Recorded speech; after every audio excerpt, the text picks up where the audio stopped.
जब जब सृष्टि पर अधर्म, अरे क्षमा करे गलत स्क्रिप्ट पकड़ ली। जब जब राजनीति में सेक्युलरवाद का विष त्राहिमाम मचाने लगता है, जब जब लगता है कि भाजपा को अब कोई नहीं बचा सकता, एक व्यक्ति इसे निजी चुनौती के रूप में ले लेता है। पीएम मोदी की अमेरिका यात्रा से पूर्व भाजपा के स्टार प्रचारक श्री राहुल गांधी ने उनके लिए ऐसा माहौल तैयार किया है कि अगर 2024 में भाजपा ने पुनः 300 से अधिक सीटें ना प्राप्त की तो परम आश्चर्य होगा। नमस्कार, यह है टीएफआई और मैं अनिमेश पांडे आपको अवगत कराऊंगा अमेरिका की यात्रा में राहुल गांधी के संबोधन से और क्यों इसका संदेश स्पष्ट है। भाजपा का स्टार प्रचारक इज बैक। तो विलंब आरंभ करते हैं। राहुल के हाल के अमेरिका यात्रा में एक संबोधन के दौरान वो सब देखने को मिला जो कर्नाटक में कहीं ना कहीं मिसिंग था। उदाहरण के लिए इनके संबोधन के समय ही अति उत्साही खालिस्तानी चरमपंथी खालिस्तान जिंदाबाद के नारे लगाने लगे।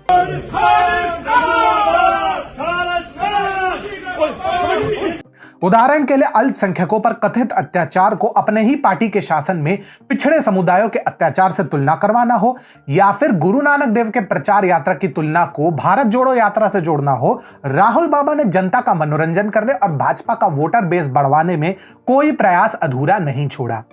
धन्य है भाजपा जो बैठे बिठाए ऐसा अतुलनीय प्रचारक मिल गया। परंतु इतना ही नहीं, उपहास के लिए उनकी प्रतिभा पूरे प्रदर्शन पे थी, क्योंकि उन्होंने पारंपरिक साष्टांग प्रणाम अनुष्ठान का उपहास उड़ाया था। देखो भाई, credit where credit is due. महत्वपूर्ण परंपरा और रीति रिवाजों को तुच्छ बनाने की कला में राहुल गांधी को विशेष महारत हासिल है। यह उल्लेखनीय है कि राहुल गांधी कैसे सबसे विवादास्पद नारों को भी मनोरंजन के स्रोत में बदल देते हैं। खालिस्तान जिंदाबाद जैसे नारों से उनका स्वागत किया गया, परंतु वो ऐसे मुस्काए जैसे वे क्रांति के नारे हो।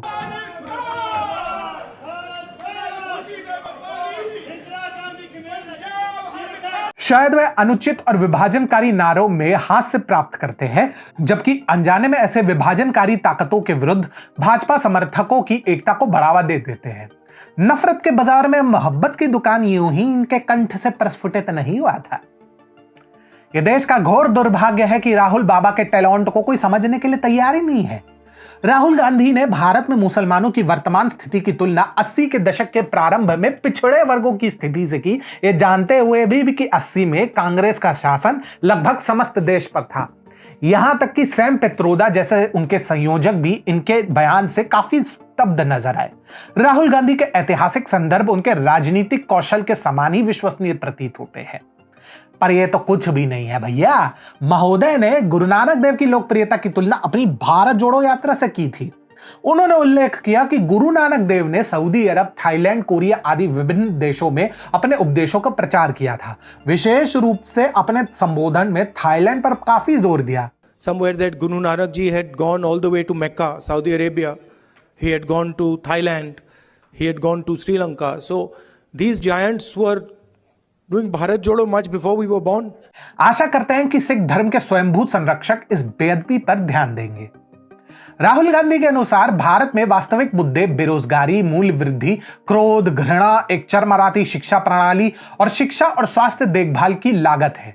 उन्हें लगता है कि यह समस्या विशेष रूप से भाजपा की देन है, आसानी से इस तथ्य को अनदेखा करते हुए कि इन मुद्दों ने दशकों तक देश को त्रस्त किया है, वो भी तब जब उनकी अपनी पार्टी सत्ता में थी। ये जानकर बड़ा सुकून मिलता है कि राहुल गांधी ने अकेले ही भारत के सामने प्रमुख चुनौतियों की खोज की है और जनता को प्रबुद्ध करने का निर्णय लिया है।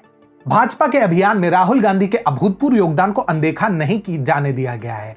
कई राजनीतिक पंडितों ने उन्हें भाजपा का सबसे अच्छा एसेट करार दिया है।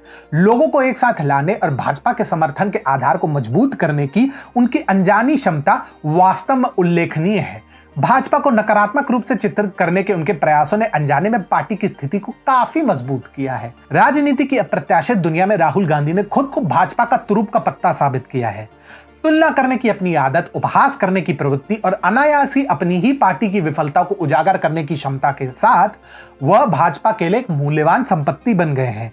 जैसा कि वह विपक्षी दल को अनजाने में समर्थन प्रदान करना जारी रखते हैं, यह देखा जाना बाकी है कि क्या वह कभी भी वह पहचान प्राप्त कर पाएंगे जो वह चाहते हैं।